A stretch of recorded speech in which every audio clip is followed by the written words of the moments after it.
Malam begitu hening. Di Madinah, Abu Ubaidah bin Al-Jarrah duduk di depan rumahnya, memandangi langit. Bulan bersinar terang, dan angin malam berembus lembut. Ia mengingat sebuah momen penting dalam hidupnya, yakni saat ia pertama kali menerima dakwah Islam dari Rasulullah Shallallahu Alaihi Wasallam. Hatinya masih tergetar dengan keimanan yang ia pegang teguh hingga detik ini. Ia tahu, jalan ini bukan jalan yang mudah, tetapi ia yakin inilah jalan kebenaran. Abu Ubaidah adalah salah satu sahabat pertama yang masuk Islam. Keberaniannya menerima Islam di saat semua orang menolak dakwah Rasulullah menunjukkan keimanannya yang begitu kuat. Meskipun keluarganya memusuhinya karena keputusannya itu, Abu Ubaidah tetap teguh. Ia tahu bahwa hidup ini bukan tentang mencari keridhaan manusia, melainkan keridhaan Allah semata. Pilihannya itu membawa banyak cobaan, tetapi ia selalu yakin Allah akan selalu bersamanya. Ketika dakwah Islam semakin mendapat perlawanan, Abu Ubaidah tidak pernah mundur. Ia adalah sosok yang selalu hadir di garis depan setiap peperangan, membela Rasulullah Shallallahu Alaihi Wasallam dan umat Islam. Salah satu momen paling heroik dalam hidupnya adalah saat Perang Uhud. Di medan perang itu, pasukan Muslim mengalami kekalahan telak karena strategi musuh yang tiba-tiba berubah. Banyak sahabat gugur, dan Rasulullah Shallallahu Alaihi Wasallam sendiri terluka parah.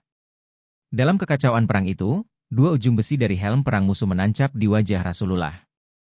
Darah mengalir deras, dan para sahabat panik. Beberapa orang mencoba membantu Rasulullah, tetapi mereka ragu karena takut melukai beliau lebih parah. Di saat itulah Abu Ubaidah maju dengan keberanian yang luar biasa. Ia mendekati Rasulullah dengan penuh hati-hati, sementara musuh masih berkeliaran di sekitar mereka. "Ya Rasulullah, izinkan aku mencabut besi ini," kata Abu Ubaidah dengan suara tegas namun lembut. Rasulullah mengangguk, memberikan izin. Tanpa ragu, Abu Ubaidah mencabut salah satu besi itu menggunakan giginya. Ketika besi itu tercabut, gigi Abu Ubaidah patah. Namun, ia tidak peduli. Dengan rasa cinta yang begitu besar kepada Rasulullah, ia mencabut besi yang kedua, lagi-lagi menggunakan giginya sendiri. Giginya kembali patah, tetapi wajah Rasulullah selamat. Setelah perang berakhir, kisah keberanian Abu Ubaidah ini menyebar di kalangan para sahabat. Namun, Abu Ubaidah tidak pernah membanggakan dirinya. Ketika ada yang memujinya, ia hanya tersenyum dan berkata bahwa itu adalah kewajiban seorang Muslim untuk membela Rasulullah. Kerendahan hati Abu Ubaidah inilah yang membuatnya semakin dihormati oleh para sahabat dan umat Islam. Selain keberanian, Abu Ubaidah juga dikenal sebagai sosok yang sangat jujur dan amanah.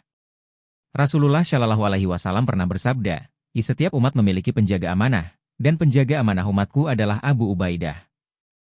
Gelar ini adalah bukti kepercayaan Rasulullah terhadap Abu Ubaidah. Sebagai seorang pemimpin, ia selalu memastikan bahwa semua keputusan yang ia ambil adil dan sesuai dengan syariat Islam. Salah satu bukti kejujuran dan rasa tanggung jawab Abu Ubaidah terlihat ketika ia memimpin pasukan Islam dalam perang melawan Kekaisaran Romawi. Dalam perang itu, kaum Muslim menghadapi tantangan yang sangat berat karena jumlah pasukan musuh yang jauh lebih besar. Namun, Abu Ubaidah tidak pernah gentar. Ia memimpin pasukannya dengan strategi yang cerdas dan keberanian yang luar biasa.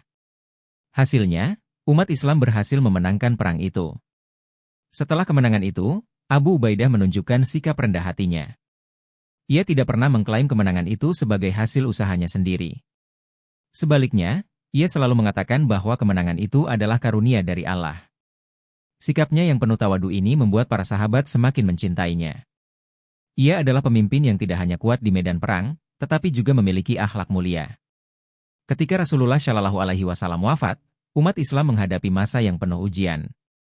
Abu Bakar As-Siddiq terpilih sebagai khalifah pertama, tetapi beberapa sahabat sempat mengusulkan nama Abu Ubaidah sebagai pemimpin.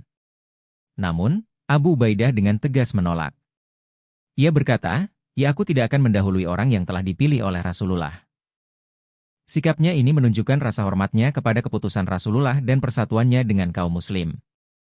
Sebagai pemimpin, Abu Ubaidah selalu mendahulukan kepentingan umat di atas kepentingan pribadinya.